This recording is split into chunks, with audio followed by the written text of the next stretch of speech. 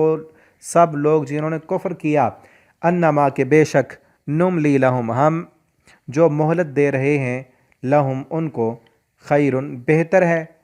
لِأَنفُسِهِمْ ان کے نفسوں کے لیے، انما بے شک، نملی ہم ڈھیل دیتے ہیں، لہم انہیں، لیزدادوا اسما تاکہ وہ سب اضافہ کر لیں گناہوں میں، وَلَهُمْ اور ان کے لیے عذاب مہین،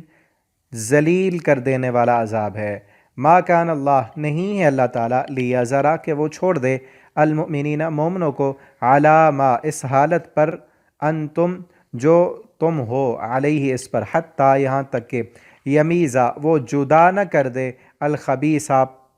ناپاک کو من الطیب پاک سے، یعنی اللہ تعالیٰ نے ابھی ان کے درمیان تمیز کرنی ہے کہ کون پکے مومن ہیں اور کون ان میں منافق چھپے ہوئے ہیں، یہ سب تمیز کرنی تھی اللہ نے۔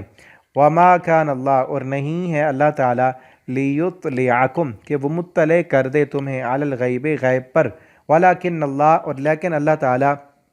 یجتبی منتخب کر لیتا ہے من رسولہ اپنے رسولوں میں سے من یشاء جسے وہ چاہتا ہے، فآمنوا باللہ تو تم سب ایمان لاؤ اللہ پر،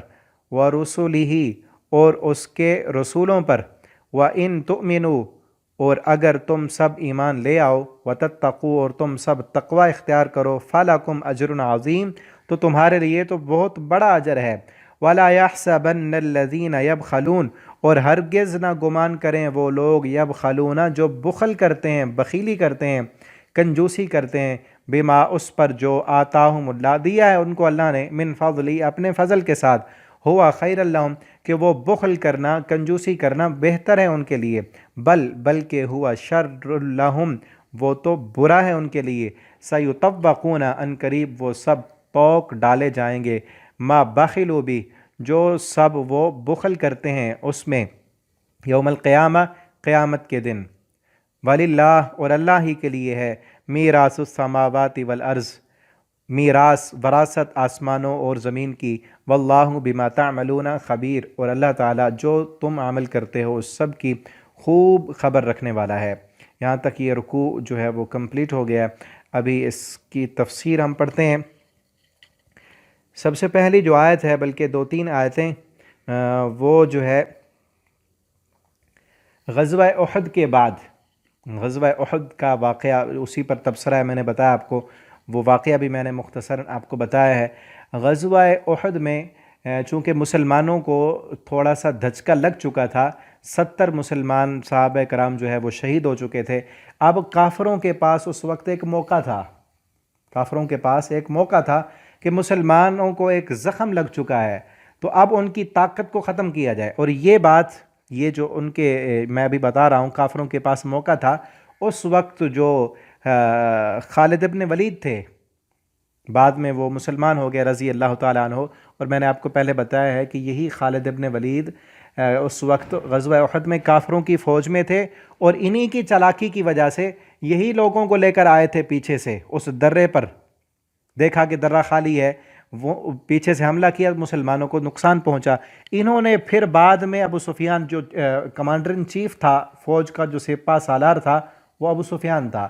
غزوے کے بعد جب واپس جانے لگے تو خالد ابن ولید نے ابو سفیان سے کہا کہ ہم ایسے کرتے ہیں کہ واپس نہیں جاتے،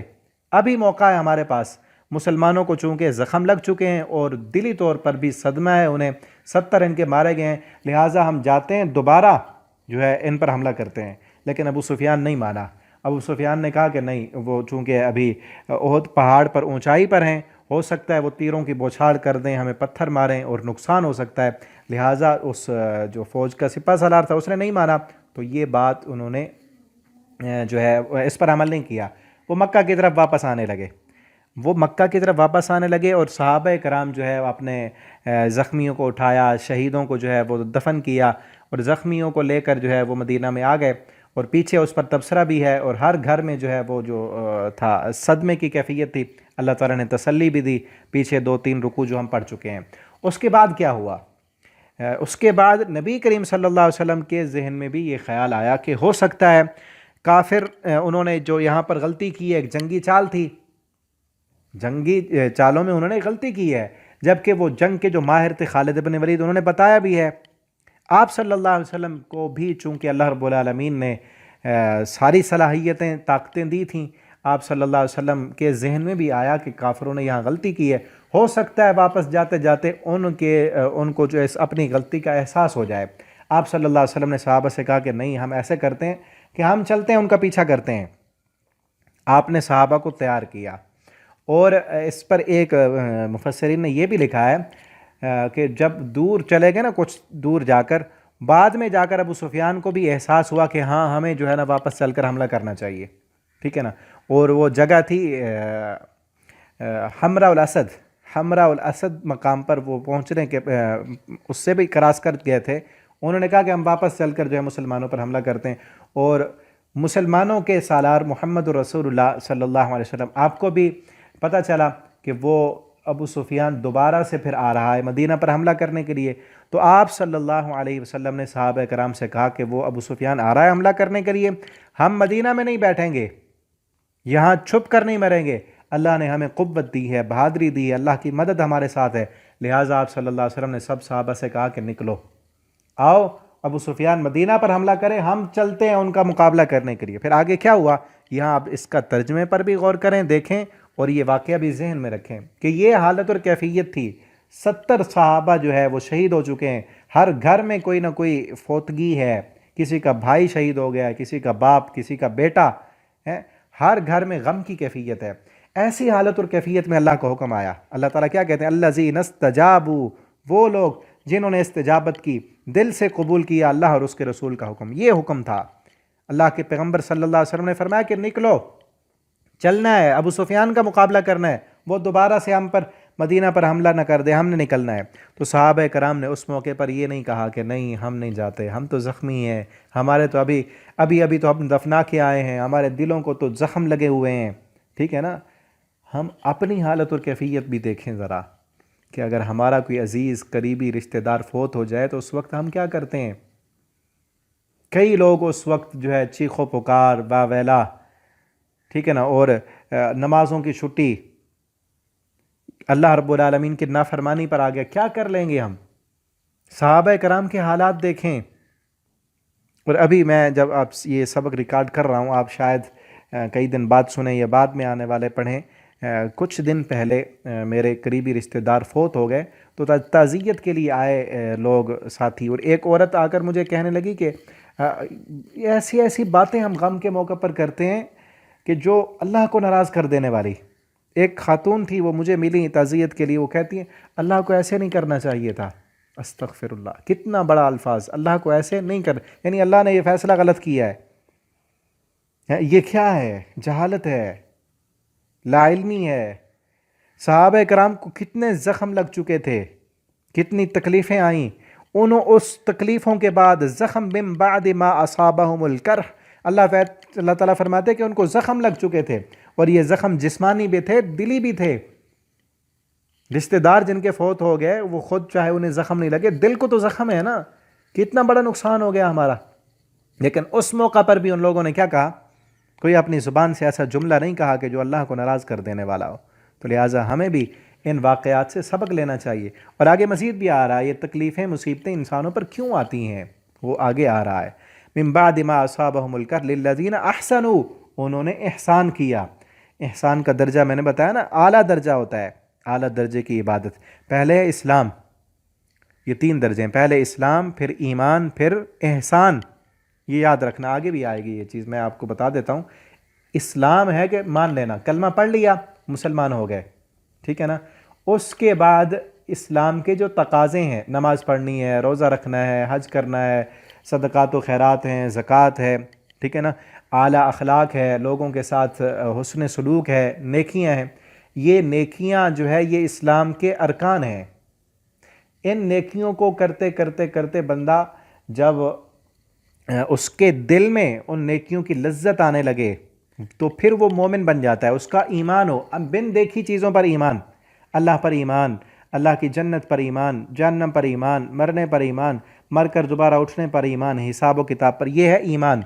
ٹھیک ہے نا؟ اسی لیے آگے ہم پڑھیں گے قالت الاعراب آمنا قل لن تؤمنوا ولکن قولوا اسلمنا، کہ دیہاتی لوگ نئے نئے جو مسلمان ہوئے وہ کہنے لگے ہم مومن ہیں۔ اللہ تعالیٰ نے فرمایا یہ نہ کہو کہ ہم مومن ہیں، بلکہ یہ کہو مسلمان ہیں، پہلا درجہ اسلام کا ہے، تم نے ابھی اسلام قبول کیا، مسلمان ہو تم، وَلَكِنْ يَدْخُلُ الْإِيمَانُ فِي قُلُوبِكُمْ، ابھی ایمان تو تمہارے دلوں میں داخل ہی نہیں ہوا، ٹھیک ہے نا؟ اس کے لیے پھر آگے بھی آ رہا ہے یہ مضمون، اس کے لیے پھر امتحانات سے اللہ تعالیٰ گزارتے ہیں۔ اور اعلیٰ درجہ احسان کا یہ ہے کہ انسان اپنی زندگی اس کیفیت میں گزارے کہ وہ ایسے سمجھے کہ وہ اللہ کو دیکھ رہا ہے، یعنی آنکھوں سے تو اللہ کو نہیں دیکھ سکتا کوئی بھی انسان دنیا میں، لیکن کیفیت یہ ہو۔ اور حدیث میں ہے، یہ صحیح مسلم کی حدیث ہے، آپ نے فرمایا احسان یہ ان تعبد اللہ کانک ترا، اللہ کی عبادت ایسے کرو جیسے اللہ کو دیکھ رہے ہو، ہر وقت یہ کیفیت ہو۔ اور اگر یہ تمہارے ذہن میں اتنا ایمان اعلیٰ درجے کا نہیں ہے تو کم از کم اتنا تو ہو کہ فَإِن لَمْ تَكُنْ تَرَى فَإِنَّهُ يَرَاكَ، کہ وہ اللہ تمہیں دیکھ رہا ہے، یہ کیفیت بن جائے کہ تمہیں اللہ دیکھ رہا ہے۔ اگر یہ کیفیت آ جائے آج ہمارے دلوں میں، میرے دلوں میں، آپ کے دل میں، ٹھیک ہے نا، اگر یہ کیفیت بن جائے نا میرے اور آپ کے دلوں میں کہ اللہ ہمیں دیکھ رہا ہے، تو پھر کوئی گناہ باقی نہ رہے، ہماری زندگی پاک ہو جائے، یہ کیفیت ہو، یہ ہے احسان۔ ان کے دلوں میں اللہ فرماتے ہیں ان صحابہ کرام نے احسان کے درجے میں جا کر اللہ اور اس کے رسول کی فرمانبرداری کی۔ آج احسان کے درجے میں ہم نماز پڑھیں نا تو پھر نماز کی لذت ہی کچھ اور ہو۔ ہم تو نماز پڑھتے ہیں، عبادت کر رہے ہوتے ہیں، ذہن کہیں اور ہوتا ہے، خیالات ہوتے ہیں، تو کوشش کیا کریں کہ نماز میں قرآن پڑھتے وقت ادھر ادھر کی خیالات نہ ہوں، بلکہ یہ ہو کہ جس کے لیے ہم کر رہے ہیں نا، جس کے سامنے سجدہ کیا ہے، وہ رب، وہ عرش پر مستوی، وہ احکم الحاکمین، پوری کائنات کو بنانے والا اور پوری کائنات کو چلانے والا، پوری کائنات کی قوتوں، قدرتوں اور طاقتوں کا مالک، میں اس کے سامنے جھکا ہوں اور وہ اس وقت مجھے دیکھ رہا ہے، یہ حالت اور کیفیت ہو۔ تو انہوں نے اس حالت اور کیفیت میں جو ہے اللہ اور اس کے رسول کا حکم مانا۔ اللہ فرماتے ہیں ان کے لیے بہت بڑا اجر ہے۔ اور پھر مزید آگے آ رہا ہے الذین قال لهم الناس، ان کو لوگوں نے کہا ان الناس قد جمعوا لکم، کہ لوگ تمہارے خلاف جمع ہو چکے ہیں۔ ابو سفیان نے نا ایک بندے کی ذمہ داری لگائی تھی، اسے پیسے دیے تھے کہ تو ایسے کر، جا کر مدینہ میں کہے، مدینہ میں یہ اعلان کر، افواہ پھیلا دے کہ ابو سفیان بہت بڑا لشکر تیار کر کے آ رہا ہے مدینہ پر حملہ کرنے کے لیے۔ اور یہ نا ایک جس طرح آج بھی جنگ چل رہی ہے کافروں کی مسلمانوں کے آپس میں جو ہے افواہیں پھیلانے کی، میڈیا چونکہ کفر کے ہاتھوں میں ہے، وہ جھوٹی افواہیں مسلمانوں کو جو ہے ورغلانے کے لیے، اور پہلے بھی تھا یہی، افواہیں، غلط افواہیں پھیلا کر بزدل کر دینا۔ اس ابو سفیان نے بھی اسی چیز کا سہارا لیا کہ جا کر اعلان کر دو کہ ابو سفیان جو ہے وہ تیاری کر رہا ہے، بہت بڑا لشکر تیار کر کے آ رہا ہے۔ اور اس وقت یہ بھی ہوا تھا، غزوہ احد جب ختم ہوا اس وقت ابو سفیان نے یہ اعلان کیا تھا کہ اگلے سال میں بھرپور تیاری کر کے بدر میں آؤں گا، کیونکہ بدر میں پہلے ایک معرکہ ہو چکا تھا، 70 کافر مر گئے تھے، اب احد ہوا، احد کے بعد ابو سفیان نے اعلان کیا کہ سال کے بعد میں دوبارہ بدر میں آؤں گا، بہت بڑا لشکر لے کر دوبارہ اگلے سال مقابلہ ہوگا، ٹھیک ہے نا؟ تو اس نے پھر جو ہے جب دیکھا مسلمانوں کا جذبہ کہ وہ تو آ رہے ہیں ہم پر حملہ کرنے کے لیے، حمراء الاسد پر، تو اس نے جو ہے اپنا لوگوں کو پیسے دے کر یہ افواہیں پھیلائیں، جھوٹی خبریں اور پروپیگنڈے کیے کہ ابو سفیان بہت بڑا لشکر تیاری کر کے آ رہا ہے۔ آ کر لوگوں نے جو ہے افواہیں پھیلا دیں، منافقوں نے کہا، یہودیوں نے کہا کہ دیکھو سارے لوگ جو ہے وہ تمہارے خلاف جمع ہو چکے ہیں۔ اور اس میں ایک یہ بھی ہے کہ غزوہ احزاب کے موقع پر ساری جماعتیں، منافق بھی، یہودی بھی، اور عرب کے کئی قبائل جو ہے احد کے بعد غزوہ احزاب ہوا تھا اس وقت سارے جمع ہو چکے تھے، سارے عرب کے قبائل، چونکہ پہلے غزوہ بدر ہو چکا تھا، احد ہو چکا تھا، اس میں مسلمانوں کو فتح ہوئی تھی، اور اس کے بعد غزوہ خیبر بھی ہوا تھا، سارے عرب پر ایک مسلمانوں کی طاقت کا ایک جو رعب ہے وہ بیٹھ چکا تھا۔ تو اس میں جو ہے اس وقت سارے عرب کے قبائل بدو انہوں نے کہا کہ ہم سب مل کر مسلمانوں کی اس ابھرتی ہوئی طاقت کو یہیں پر مٹا دیتے ہیں، کہیں ایسا نہ ہو کہ یہ طاقت ابھر کر پھر ہمیں کچل ڈالے۔ تو سب مل کر آئے اور لوگوں نے منافقوں نے سب نے افواہیں پھیلائیں ان الناس قد جمعوا لکم، دیکھو سارے لوگ، سارے عرب والے، عربی بھی اور قریش مکہ بھی، یہودی بھی اور عرب کے دیگر قبائل بھی، سب جو ہے تمہارے خلاف جمع ہو چکے ہیں، فخشہم، ڈرو ان سے، ڈرو ان سے۔ لیکن مومن اور مسلمانوں کی حالت کیا تھی؟ اللہ فرماتے ہیں فزادہم ایمانا، اس چیز نے ان کے ایمان کو اور بڑھا دیا، اللہ پر ان کا توکل، اللہ پر ان کا اعتماد، اللہ پر ان کا بھروسہ اور بڑھ گیا، بجائے اس کے کہ وہ لوگوں سے ڈریں۔ اللہ سے ڈرنے والے انسانوں سے کبھی ڈر نہیں سکتے، اللہ فرماتے ہیں ان کا ایمان اور بڑھ گیا۔ تو آج ہم بھی دیکھیں اس ضمن میں کہ کہیں ہم لوگوں سے نہیں ڈرتے، جب ہمیں کہا جائے کہ فلاں تمہیں مارنے کے لیے آ رہا ہے یا کافر تمہارے خلاف جمع ہے، اگر اللہ کا ڈر ہمارے دلوں میں ہونا تو پھر کسی اور کا ڈر نہیں آئے گا۔ اگر ہم خود اللہ کی نافرمانیاں کریں، راتیں کالی ہوں، ٹھیک ہے نا، اور نافرمانیاں رب کی ہوں، موت سے ڈرتے ہوں، دنیا سے محبت ہو، پھر تو لوگوں کا ڈر آئے گا دل میں، ٹھیک ہے نا۔ اگر اللہ سے ڈرتے ہیں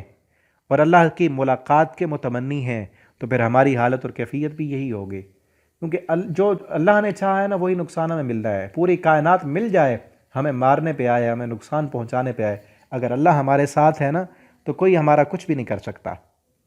ساری دنیا اگر مخالف ہو میری، اگر رب میرے ساتھ ہے تو کسی کی پرواہ بھی نہیں۔ یہ حالت اور کیفیت ہونی چاہیے ہمارے ایمان کی کہ اگر اللہ کی مدد ہمارے ساتھ ہے، پوری دنیا مل کر ہمیں کچھ بھی نہیں کر سکتی، اگر اللہ کی مدد نہیں ہے تو پھر پوری دنیا مل کر کچھ دے نہیں سکتی، ٹھیک ہے نا۔ تو یہ مسلمانوں کی اس وقت بھی یہی حالت تھی، یہ کیفیت تھی، اللہ رب العالمین نے اسی کا تذکرہ کیا ہے۔ اللہ فرماتے فزادہم ایمانا، ان کا ایمان اس سے اور زیادہ بڑھ گیا، وقالوا حسبنا اللہ، اور انہوں نے کہا کہ ہمیں اللہ کافی ہے، حسبنا اللہ، ہمیں اللہ کافی، ونعم الوکیل، وہ بہت اچھا کارساز ہے۔ یہ اصل کلمہ، یہی کلمہ حضرت ابراہیم علیہ السلام نے جب انہیں آگ میں ڈالا جا رہا تھا یہی کلمہ پڑھا تھا، حسبنا اللہ ونعم الوکیل، اور یہی کلمہ محمد الرسول اللہ صلی اللہ علیہ وسلم کے صحابہ نے پڑھا تھا جو اس وقت یہاں پر تذکرہ ہے۔ جب ان سے لوگوں نے کہا کہ سارے لوگ تمہارے خلاف جمع ہو چکے ہیں، تمہیں تو کچل ڈالیں گے، مدینہ پر حملہ کر کے سب کچھ تہس نہس کر دیں گے، مٹ جاؤ گے، انہوں نے کہا حسبنا اللہ، سارے لوگ ہمارے خلاف جمع ہے تو ہمیں ہمارا اللہ کافی ہے۔ اللہ جس کے ساتھ ہو اس کو کون مٹا سکتا ہے؟ جس کے ساتھ اللہ کی، اور پھر ایسے ہی ہوا، بدر میں بھی اللہ نے فتح دی، احد میں بھی فتح دی، اور غزوہ احزاب میں نے جو ابھی بتایا ساری جماعتیں، عرب کے سارے قبائل بڑے بڑے لڑاکے مل کر آئے تھے، اسلحہ لے کر آئے تھے، اللہ نے ساری جماعتوں کو، اور مزید اس کی تفصیل سورہ احزاب میں آئے گی۔ احزاب کا معنی ہی جماعتیں ہیں، ساری جماعتیں اور جتھے، ایسے سمجھ لیں نیٹو فورس جو آئی تھی نا افغانستان میں، نیٹو فورس، وہ کافروں کی اس وقت کی نیٹو فورس تھی، سب مل کے اتحادی آئے تھے، اللہ نے سب کو پاش پاش کر دیا۔ ابھی ایسے ہوا نا، یہ واقعہ ذہن میں رکھے نا تو پھر اللہ کی قوت اور قدرت سامنے آتی۔ پوری آدھی دنیا آئی ہے، آدھی دنیا، صرف امریکہ نہیں، آدھی دنیا مل کے نیٹو فورس جو آئی تھی افغانستان میں، لیکن اللہ نے کیسے ہمیں دکھا دیا کہ جن کے پاس ٹینک تھے، جن کے پاس اسلحہ تھا، جدید ٹیکنالوجی تھی، ٹھیک ہے نا، یورپ کو ہے اپنی مشینوں کا سہارا، ان کو اپنی مشینوں کا سہارا تھا، لیکن مرد مومن کو اللہ پر بھروسہ ہے، انہوں نے حسبنا اللہ کہا، اللہ نے کیسے فتح دے دی۔ تو اسی طرح آج ہمیں بھی یہ دعا یاد کر لینے، یہ جو لفظ ہے، یہ ٹکڑا اس آیت کا، حسبنا اللہ ونعم الوکیل، یہ ایک بہت ہی زبردست قسم کی دعا ہے، اس کو آپ یاد کر لیں۔ جب بھی کوئی مشکل آئے، پریشانی آئے، آپ کے اپنا ساتھ چھوڑ جائیں، دشمن آپ کے سر پر مسلط ہو، یا کسی بھی مشکل میں آپ پھنسیں، تو اس دعا کو کثرت کے ساتھ پڑھیں، کثرت کے ساتھ، ان گنت پڑھیں، گن گن کر نہیں، اللہ کے ساتھ حساب کتاب والا معاملہ نہیں۔ درود پڑھیں تو کثرت کے ساتھ پڑھیں، استغفار کریں تو کثرت سے کریں، یہ دعا کثرت سے ان گنت پڑھیں، اس سے اول آخر درود بھی پڑھتے رہیں، انشاءاللہ ہر مشکل آپ کی اللہ رب العالمین آسان کر دیں گے۔ فانقلبوا بنعمت من اللہ، تو وہ لوٹے اللہ کے انعام کے ساتھ، فضل کے ساتھ، اللہ نے انہیں دنیا میں بھی فتح دی، فضل دیا۔ لم یمسسہم سوء، انہیں کچھ تکلیف بھی نہ ہوئی، اور پیچھے جو واقعہ میں نے بتایا نا ابھی، نبی صلی اللہ علیہ وسلم نے فرمایا کہ نکلو، زخمی بھی تھے، ہم نے جانا ہے ابو سفیان کی طرف، لیکن جب ابو سفیان کو یہ خبر پہنچی کہ میں نے جھوٹی افواہیں بھی پھیلائی ہیں لیکن پھر بھی ان کا ایمان اور بڑھ گیا ہے، اور وہ مدینہ سے نکل کر ہمارے اوپر حملہ کرنے کے لیے آ رہے ہیں، وہ وہاں رکا بھی نہیں، وہ چلا گیا بھاگ گیا، اور اگلے سال جو اس نے اعلان کیا تھا کہ بدر میں پھر جمع ہوں گے، کوئی جمع نہیں ہوا، کوئی بھی نہیں آیا۔ اس کو پتہ چل گیا کہ قوت اور طاقت مسلمانوں کی جو ہے اب ان کے پاس ہے، اور اللہ کی مدد ہے ان کے پاس، ٹھیک ہے نا۔ پھر دوبارہ آئے تھے غزوہ احزاب میں، سب کو ملا کر، ادھر ادھر سے سب کو لے کر، پھر وہاں بھی انہیں منہ کی کھانی پڑی، اور پھر آگے 10 ہجری میں جا کر ابو سفیان رضی اللہ تعالیٰ عنہ وہ بھی مسلمان ہو گئے تھے۔ واللہ ذو فضل عظیم، اللہ تعالیٰ بہت فضل والے ہیں۔ انما ذالکم الشیطان، اب مزید بتایا جا رہا ہے کہ یہ جو شیطان ہے نا، در حقیقت وہ تمہیں اپنے دوستوں سے ڈراتا ہے، جس طرح ابو سفیان نے پروپیگنڈے، جھوٹی افواہیں پھیلا کر ڈرایا نا، اللہ تعالیٰ مزید تبصرہ کر رہے ہیں کہ شیطان اپنے دوستوں سے، اپنے چیلوں سے تمہیں ڈراتا رہتا ہے۔ فلا تخافوا، ان سے نہ ڈرو، وخافونی، مجھ سے ڈرو، ان کنتم مومنین، اگر تم مومن ہو۔ اور آج ہم اپنی زندگیوں کو بھی دیکھیں کہ شیطان ہمیں کہاں کہاں ڈراتا ہے، کیا کیا خوف دلاتا ہے، ٹھیک ہے نا۔ کئی قسم کی خوف ہوتے ہیں کہ اگر جیسے آپ مثلا قرآن پڑھ رہے ہیں، قرآن پڑھنے والوں کو بھی وہ ڈراتا ہے۔ قرآن پڑھ لیا، اگر دیندار بن گئے، تم نے پردہ کرنا شروع کر دیا، داڑھی رکھ لی، تو لوگ کیا کہیں گے، ٹھیک ہے نا۔ کئی ہوتے ہیں نوجوانوں کے ذہن میں ڈالتا ہے، اگر تو نے داڑھی رکھ لی، تو قرآن پڑھ رہا ہے، تو نے داڑھی رکھ لی ہے، بڑا ہو جائے گا تو رشتہ کہاں سے ملے گا۔ اسی طرح جو نوجوان لڑکیاں، ان کے ذہنوں میں ڈالے گا، تم نے اگر پردہ شروع کر دیا، دوپٹہ پہننا شروع کر دیا، تمہارا رشتہ ٹھکرا دیا جائے گا۔ کالج میں پڑھتے ہیں نوجوان، تم کالج میں کیسے رہو گے، دوست کیا کہیں گے، ملنے والے کیا کہیں گے۔ اب 5-7 دوست جو ہے وہ مجلس میں بیٹھے ہوئے ہیں، آپ یہاں سے اٹھ کر نماز پڑھنے جائیں تو کیا محسوس کریں گے لوگ۔ یہ ڈر ہے، جو کام اللہ کی فرما برداری کا ہے وہ کرتے ہوئے اگر ڈرتے ہیں، وہ کرتے ہوئے اگر ڈر لگتا ہے، دل میں خوف آتا ہے کہ لوگ کیا کہیں گے، مستقبل کا کیا بنے گا، ٹھیک ہے نا، میرے بچوں کا کیا بنے گا، تو سمجھ لیں ذالکم الشیطان، یہ شیطان ڈرا رہا ہے۔ یہ شیطان ڈراتا ہے کہ کہیں کاروبار میں نقصان نہ ہو جائے، دوستیاں نہ ٹوٹ جائیں، رشتہ داری خراب نہ ہو جائے، فلاں نہ ہو جائے۔ جو کام بھی، یہ میرا جملہ یاد رکھیں، اللہ کی فرما برداری کا کام کرتے وقت ذہن میں یہ آئے کہ لوگ کیا کہیں گے، دنیا کا نقصان نہ ہو جائے، فلاں کیا کہے گا، یہ نہ ہو جائے، یہ جو خدشات آتے ہیں نا، یہ شیطان کی طرف سے ہوتے ہیں، ان کو ہٹا دیں۔ اللہ فرماتے فلا تخافوا، ان سے نہ ڈرو، رشتہ نہیں ملے گا نا، اللہ مالک ہے، یہ خوف نہ رکھو دل میں، اللہ کا ڈر ہونا چاہیے، ٹھیک ہے نا۔ وخافون، اسی لیے کہا وخافونی، مجھ سے ڈرو، ان سے نہ ڈرو، شیطان کے ساتھیوں سے، ان کے دوستوں سے، ان کے چیلوں سے مت ڈرو۔ وخافونی، اللہ فرماتے مجھے سے ڈرو، ان کنتم مومنین، اگر تم مومن ہو۔ اور مزید آگے اگلی آیت میں بتایا جا رہا ہے ولا يحزنك الذين يسارعون في الكفر، کافر لوگ جو کفر میں کوششیں کر رہے ہیں، محنت کر رہے ہیں۔ ابو سفیان، سنا نا جو پیچھے ابھی بتایا میں نے، ابو سفیان نے افواہیں پھیلائیں کہ ابو سفیان جو ہے وہ بڑی تیاری کر کے آ رہا ہے۔ اگر وہ کوشش کر رہے ہیں، منافق، یہودی، سب کوششیں کر رہے ہیں نا اسلام کو مٹانے کے لیے، اللہ فرماتے ہیں ان سے مت ڈرو، وہ کوششیں جو کر رہے ہیں ان کو کرنے دو، جو بھی کرتے ہیں کرنے دو۔ وخافونی، آپ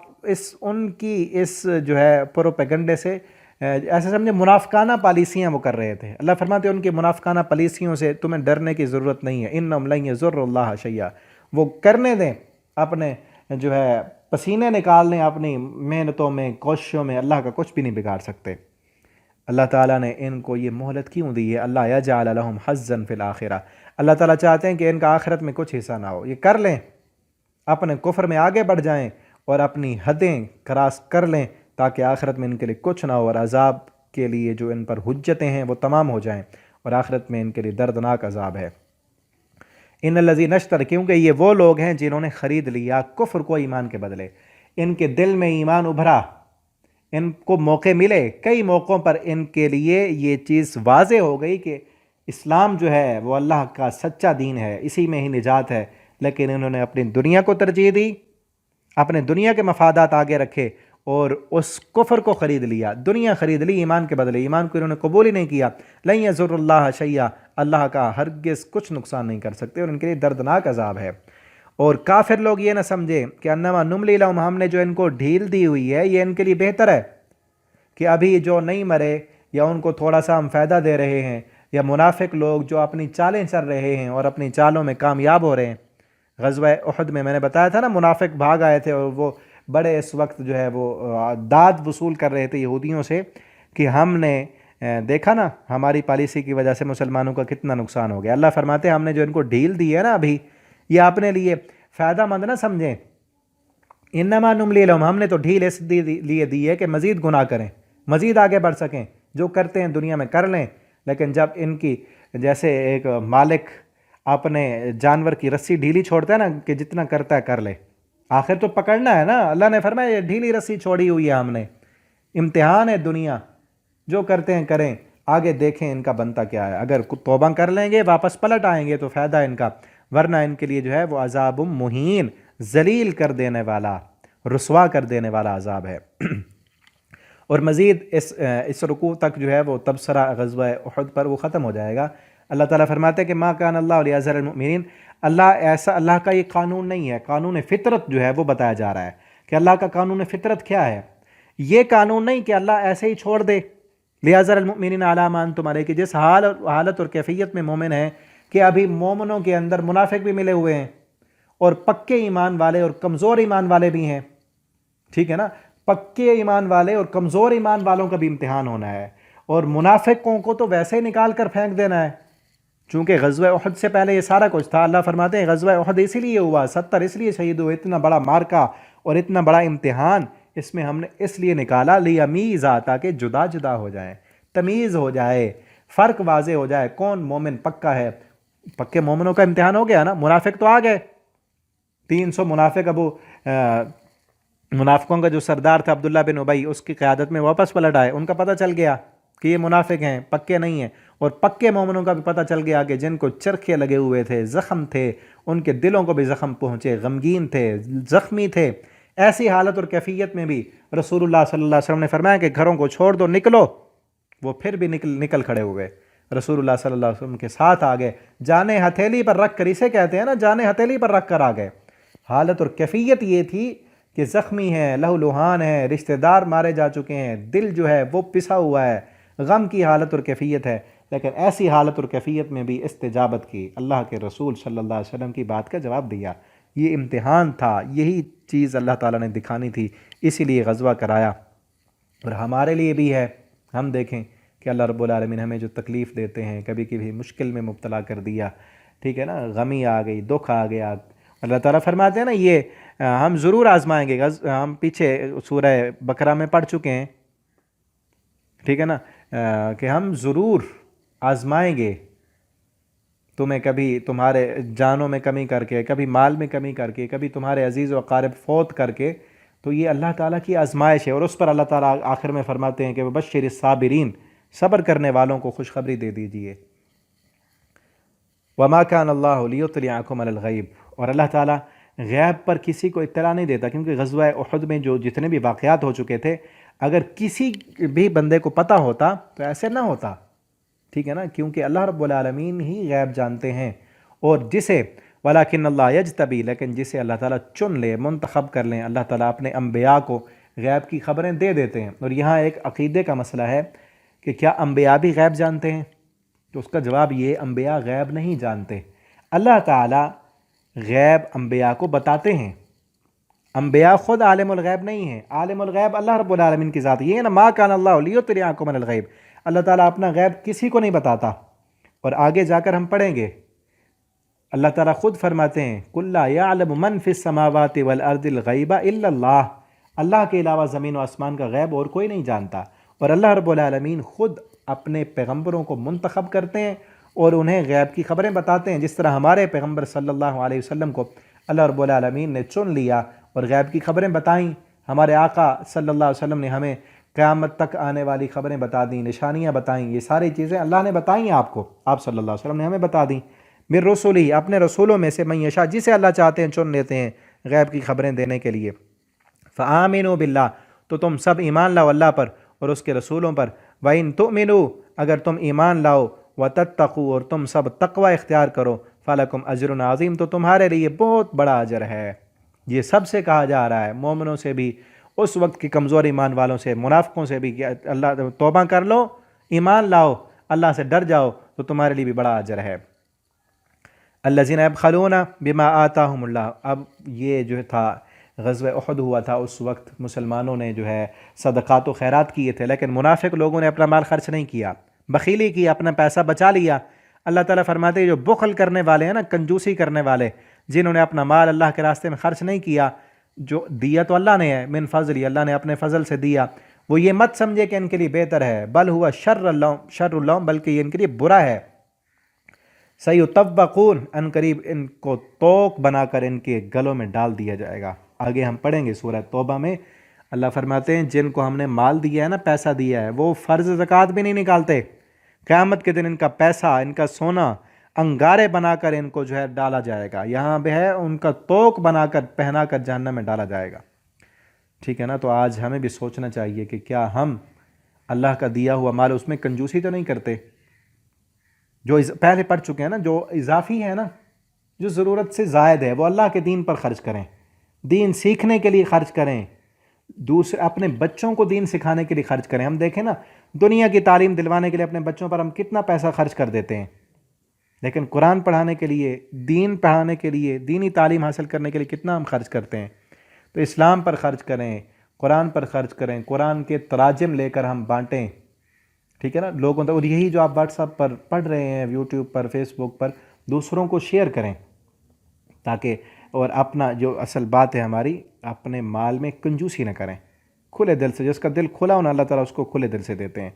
تو یہ ان منافقوں کا ہے کہ وہ کنجوسی کی، انہوں نے اللہ کے دین پر، اسلام پر، جہاد کے لیے خرچ نہیں کیا۔ اللہ فرماتے ہیں یہ کنجوسی کرتے ہیں، سمجھتے ہیں کہ مال بچ گیا ہے، ہم نے نہیں دیا۔ اللہ فرماتے ہیں ان کا یہ کنجوسی کرنا ان کے لیے نقصان کا باعث ہے، ان کے لیے فائدہ مند نہیں ہے، ہم ان کو توق بنا کر قیامت کے دن پہلائیں گے۔ وَلِلَّهِ مِيرَاثُ السَّمَاوَاتِ، اللہ کی، یہ اللہ کا ہے، جو اللہ نے ہمیں دیا ہے وہ بھی اللہ کا ہے، اللہ جب چاہے لے لے۔ تو اس لیے کھلے دل سے، خصوصاً جب اللہ کے دین کے لیے خرچ کرنا ہو، اللہ کے قرآن کے لیے خرچ کرنا، تو کھلے دل سے خرچ کریں،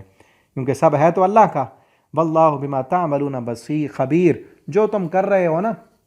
جو تم کر رہے ہو، کہ دنیا کے لیے کتنا خرچ کرتے ہو اللہ کو پتہ ہے، دین کے لیے کتنا خرچ کرتے ہو اللہ کو پتہ ہے۔ اللہ سب اعمال سے خبر رکھنے والا ہے، ہماری دنوں سے، ہماری راتوں سے، کیا ہم کرتے ہیں، ہمارے دل میں خیالات کیا آ رہے ہیں، سب کچھ کو اللہ جاننے والا ہے۔ اللہ تعالیٰ سے دعا ہے اللہ رب العالمین ہمیں قرآن پڑھنے، سمجھنے اور اس کے مطابق اللہ ہمیں زندگی بسر کرنے والا بنا دیں۔ والسلام علیکم ورحمۃ اللہ وبرکاتہ۔